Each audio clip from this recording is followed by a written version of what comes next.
सुना है किसी ने तुम्हारे बेटे को गोली मारी है, और ये भी सुना होगा कि ये काम मैंने करवाया है।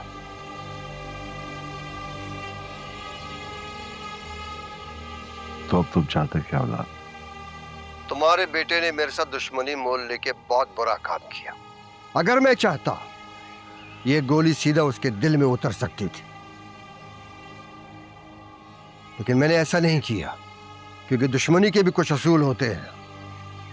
जब तक मुझे पक्का यकीन ना हो जाए तब तक मैं ऐसा नहीं करूंगा। लेकिन अब मैं उसके होश में आने का इंतजार करूंगा। जब वो तुम्हारे साथ खड़ा होगा तो तुम्हारी आंखों के सामने मैं उसके दिल में गोली उतारूंगा। काजी यूसुफ, सुना है उसके दिल के लिए तुमने बड़ी तगोदो की है। अब देखते हैं तुम क्या करोगे। तुम जानते भी हो कि तुम्हारे बेटे ने क्या किया। मेरी गैरत गवारा नहीं करती कि मेरे बेटे का कत्ल हो और उसका कातिल अभी तक जिंदा हो। हाँ, अगर उसने कोई जुर्म किया था तो किसी और को इख्तियार नहीं है उसको सजा देने का। ये इख्तियार सिर्फ और सिर्फ मेरा है। और अब जिसने ऐसा किया है, मैं उसकी जान लेकर रहूंगा। काजी यूसुफ, तैयार हो जाओ। बहुत मुश्किल होती है जब जवान बेटी की लाश कब्र में उतर रही हो। तुम भी देखोगे ये। मैं ये भुगत चुका हूं, अब तुम भी भुगतोगे।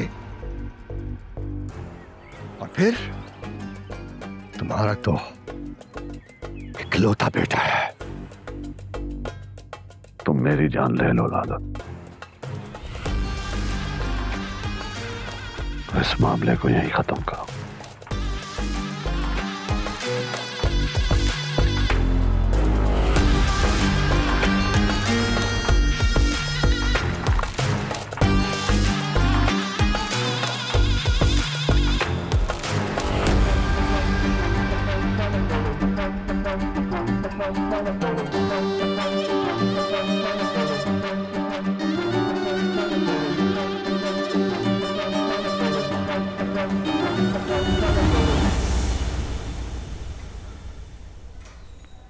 इल्हाम बेटा, क्या हुआ? सब खैर है? हाँ सब खैरियत।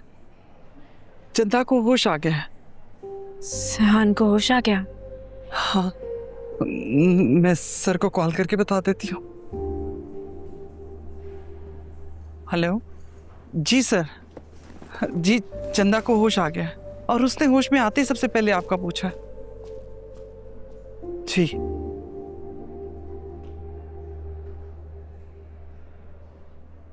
अभी तो यहीं पे थी।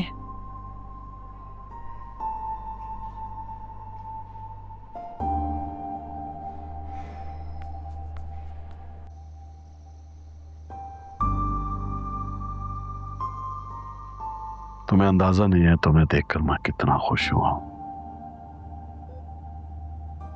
निशाती। जी सर।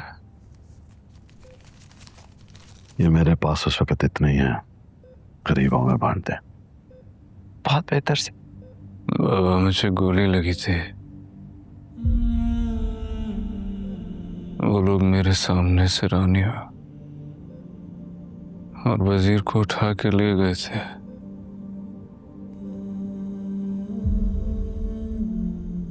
वो दोनों कहाँ हैं? आपने देखा? कैसे हैं? सब कुछ तुम्हारे सामने था। तुमने मुझे जो जो कहा मैंने वो किया। मैंने उन दोनों को प्रोटेक्ट करने की पूरी कोशिश की, लेकिन हम उन्हें प्रोटेक्ट कर नहीं सके। सब कुछ इतनी जल्दी में हुआ। उसके लोगों को हमारे लोगों की मूवमेंट का पहले से इल्म था।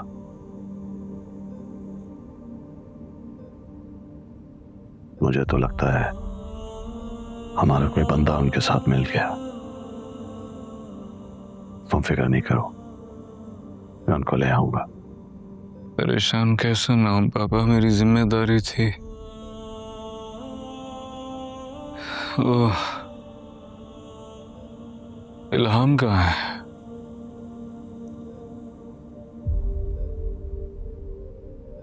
वो तो चली गई। कहाँ चली? कुछ नहीं हुआ है इल्हाम को। वो यहां से मेरी वजह से गई है। आपने क्या कहा बाबा? निशात भी, मैं डॉक्टर के पास जा रहा हूं। मेरी कोशिश होगी कि इसको किसी तरह कल डिस्चार्ज करा लें। जी सर। हमारे लिए अब इस हॉस्पिटल में रहना खतरे से खाली नहीं है। बाबा मैं कहीं नहीं जाऊंगा।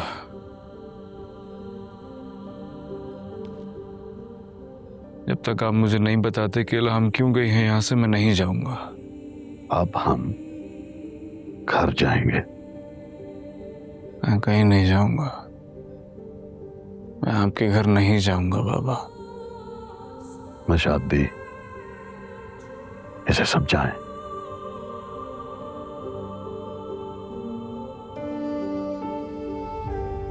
मैं तो इसको समझा समझा कर पागल हो चुका हूं। लाला को यकीन है कि उसके बेटे को इसी ने मारा है और वो हर कीमत पर इस तक पहुंचने की कोशिश में है। हाँ, तुम मेरे अकलौते बेटे हो। तुम्हें हर तरह से महफूज देखना मेरा फर्ज है। You know I love you। चंदा सर बिल्कुल ठीक कह रहे हैं। इस वक्त तुम्हारी जान की हिफाजत करना ज्यादा जरूरी है। अगर तुम महफूज रहोगे तो बाकी सब ठीक हो जाएगा। चंदा, जब तक बाबा मुझे नहीं बताते कि इन्होंने ऐसा क्या कहा है इल्हाम को कि वो चली गई है, आप कुछ भी कह ले, मैं नहीं जाऊंगा। तुमने अपनी जान मुश्किल में डालकर उन दोनों को बचाने की कोशिश की थी ना? क्या हुआ? वो उन दोनों को ले गया। तो फिर तुम्हें ऐसा क्यों लगता है कि वो तुम्हारे पीछे यहां तक नहीं पहुंच सकता? मैं उससे नहीं डरता बाबा।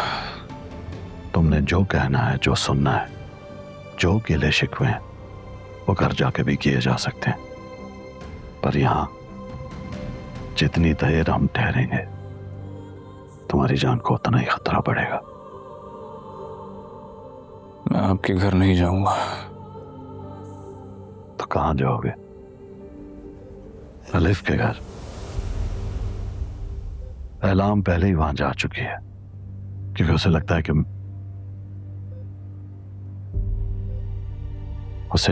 कि मैं उसकी बहन का कातिल हूं।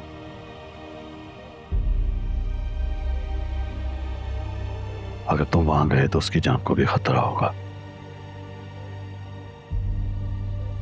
क्यों अपनी और उसकी जान को मुश्किल में डालना चाहते हो? चंदा बेटा, सर की बात को समझने की कोशिश तो करो। वो बिल्कुल ठीक कह रहे हैं। तुम्हें और इल्हाम को महफूज रखने का हमारे पास यही तरीका है।